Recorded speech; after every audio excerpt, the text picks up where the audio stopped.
성도 여러분 안녕하십니까? 오늘은 10월 18일 월요일 새벽 이슬과 같은 주의 말씀을 사모하며 나오신 모든 분들을 주님의 이름으로 사랑하고 또 축복합니다. 우리가 오늘 같이 상고할 말씀은 지난 금요일에 시작했던 오병이어의 기적의 두 번째 교훈을 말씀드리려고 합니다. 그래서 본문은 같고요. 14장 13절에서 21절인데요.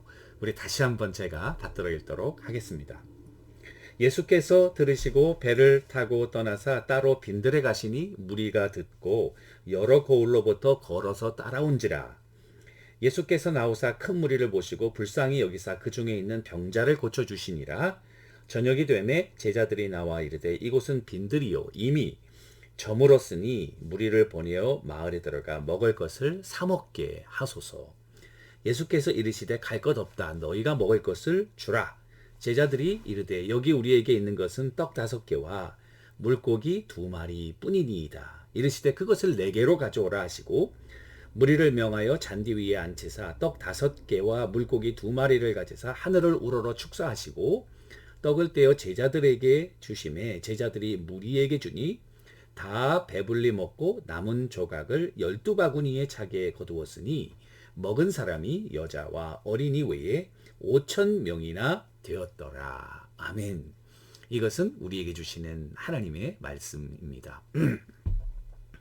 지난 월요일에 우리가 첫 번째 교훈으로 주님께 나오는 자는 결코 줄이지 않는다. 영적으로나 육적으로나 하나님 반드시 먹이신다. 그것이 첫 번째 교훈이라면 오늘 두 번째 교훈은 제가 제목을 기적의 마중물이 되라. 다시 한번 기적의 마중물이 되라 라는 의미입니다. 주님은 자기에게로 나오는 자를 결코 물리치시지 못하는 약점이 있다. 제가 지난 금요일날 그렇게 말씀드리지 않으셨습니까? 오늘 보니까 제자들은 다른 방법으로 그 문제를 해결하려고 시도하고 있습니다. 그래서 주님께 나오는 자를 이렇게 모으는 것이 아니라 주님이 께로 나오는 자를 다 돌려보내는, 여러분들과 내가 이런 제자의 모습이 되지 않기를 주님의 이름으로 축원합니다. 주님께 다 나오는데 주님께 나오는 자를 니들이 알아서 가서 사 먹어라.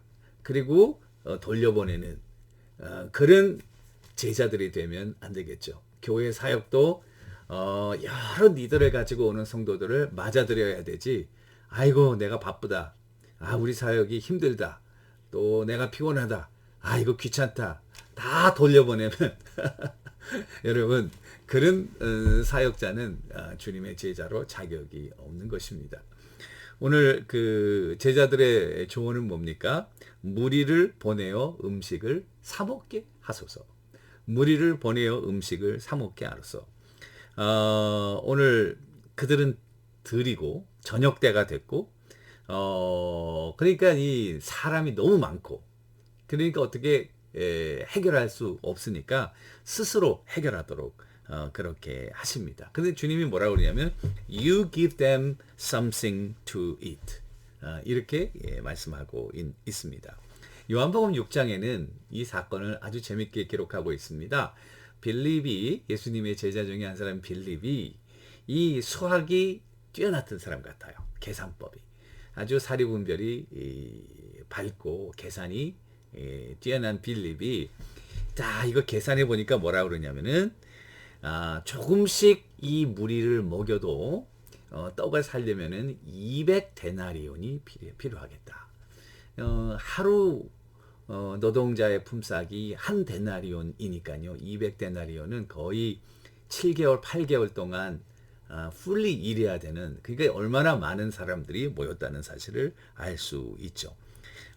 근데 베드로의 동생인 안드레가 주님께 뭐라고 그러냐면 한 아이에게 보리떡 5개와 물고기 2마리가 있는데 있긴 있다. 그런데 이것이 많은 사람에게, 이 많은 사람이 누구 코에 붙이겠냐. 아무 소용이 없다. 이렇게 계산한 거예요. 자, 빌립의 계산법도 또 안드레는 있는 거 얘기는 했지만은 그러나 이건 택도 없다. 이런 계산법을 가지고 나온 것입니다. 그런데 제자들이 잘못 생각하고 있었던 것 하나는 뭐냐면 주님은 이와 같은 인간의 계산 방법을 뛰어넘는 전능하신 하나님의 아들이라는 사실을 그들이 잊고 있었다는 사실입니다. 그래서 믿음의 팩타는 일반적인 계산법을 초월한다. 여러분 상대성 원리를 발견해서 노벨 물리학상을 받은 알버트 아인슈타인이 무슨 이야기를 했냐면 어떤 문제도 그 문제를 만든 같은 의식의 차원에서 해결될 수 없다. 이렇게 얘기했어요. 다시 얘기해. 어떤 문제도 그 문제를 만든 같은 의식의 차원에서 만들 수 없다. No problem can be solved from the same level of consciousness that created it. 그러니까 이 일은 중요하고 어려운 문제가 닥쳤을 때에 우리의 의식의 차원을 달리한다. 차원을 달리하는 그런 아이디어가 필요하다는 사실을 우리들에게 보여주는 거죠. 주님께서 뭐라고 그러냐면 그 아이디어는 너네가 먹을 걸 줘라.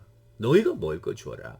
자, 이거는 제가 볼 때는 주님이 그냥 기적적으로 행하셔서 다 먹을 것을 주셔도 되지만은 오늘 말씀에 보면은 주님께서 너희가 먹을 것을 주라. 그리고 그들로 하여금 먹을 것을 가져오게 하고 주님의 손에서 기도함으로 다시 축사하시고 떼어서 무리들에게 줬나요? 오늘 말씀 자세히 보세요.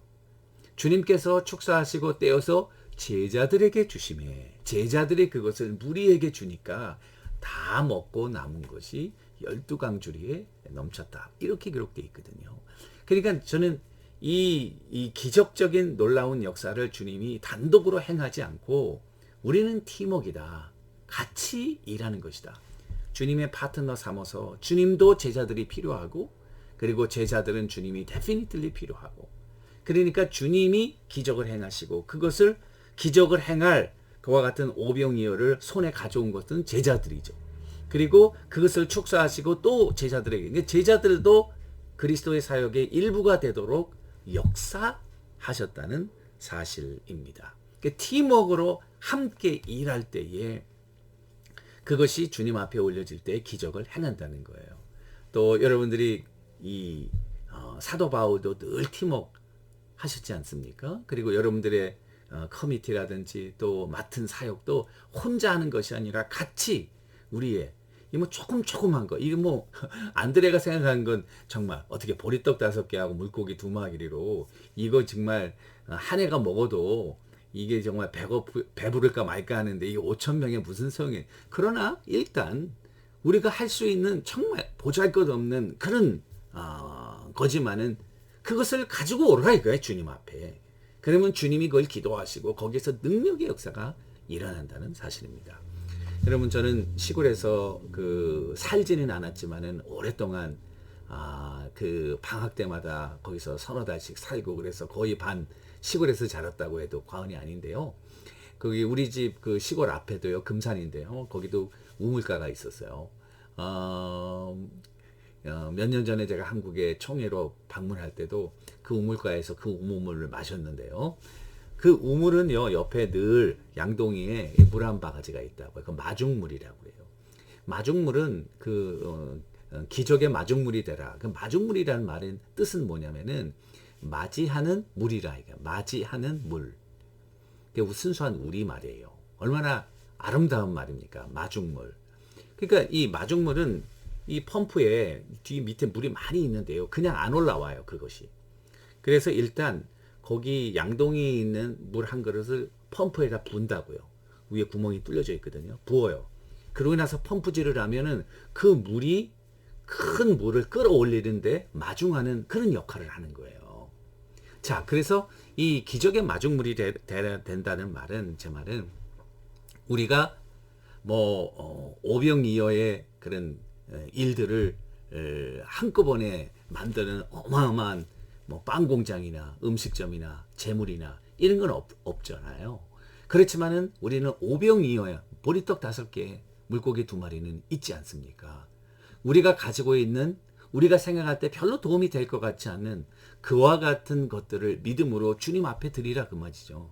그럼 주님께서는 그것을 하늘으로 축사하시고 떼어주시면은 거기에서 기적의 역사가 일어난다는 사실입니다. 그래서 저는 이 사역을 하면서 이와 같은, 하나님은 돈을 가지고 일하시는 것이 아니라 이와 같은 한 사람의 적은 믿음, 헌신, 이걸 통해서 놀라운 역사를 이루시고 있다는 사실을 너무나도 절감합니다. 그래서 우리가 가지고 있는 리소스들을 여러분들이 무시하면 안 됩니다. 나는 아무것도 없는데요. 나는 아무것도 아는 것도 없는데요. 나는 배운 것도 없는데요. 그게 아니에요. 팩타는 같은 차원에서 내가 가지고 있는 게 팩타가 아니에요. 우리가 생각해야 될 팩타는 믿음의 팩타, 전능하신 하나님의 팩타예요. 마중물, 내가 가지고 있는 조그만 것은 하나님의 무한한 소스를 끌어낼 수 있는 파워가 있다는 거예요. 할렐루야. 이 일을 여러분들과 내가 같이 하자는 거예요. 그리고 우리 모두가 해야 한다는 사실이죠. 내가 200데나리온은 없어요. 내가 큰 레스토랑을 해가지고 5,000명을 먹일 그런 건 없어요. 그러나 보리떡 5개, 물고기 2마리는 있어요. 그러면 그것을 가져오고, 제자들은 가져오고, 어린아이는 헌신하고, 주님은 기도할 때에 한 팀이 되어서 거기에서 기적의 역사가 일어난다는 사실입니다.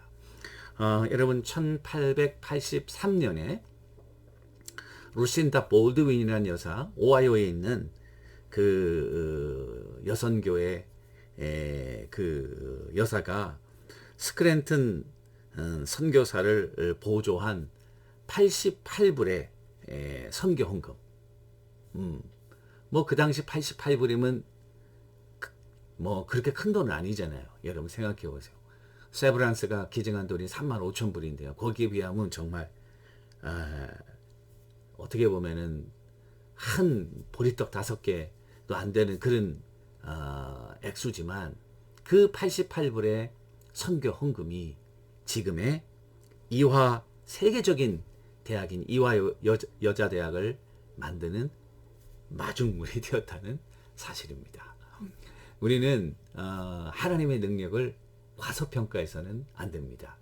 또 제자들처럼 다 돌려보내고 귀찮다고 힘들다고 그런 그 무책임한 사역을 해서도 안 되고요.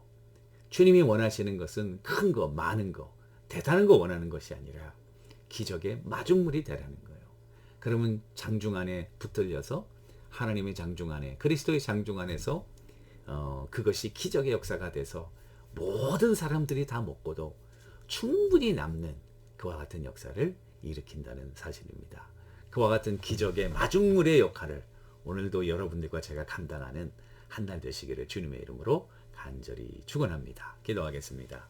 하나님 아버지, 이 한 아이의 도시락이 5,000명을 먹이고 12광주리에 남는 기적의 역사를 행했던 것처럼 우리도 믿음으로 기적의 마중물이 되어서 무한하고 파워풀한 하나님의 소스를 이 궁핍하고 그리고 어려운 삶의 현장에 끌어들이는 마중물들의 사역을 감당하는 우리 모두가 다 되게 하옵소서.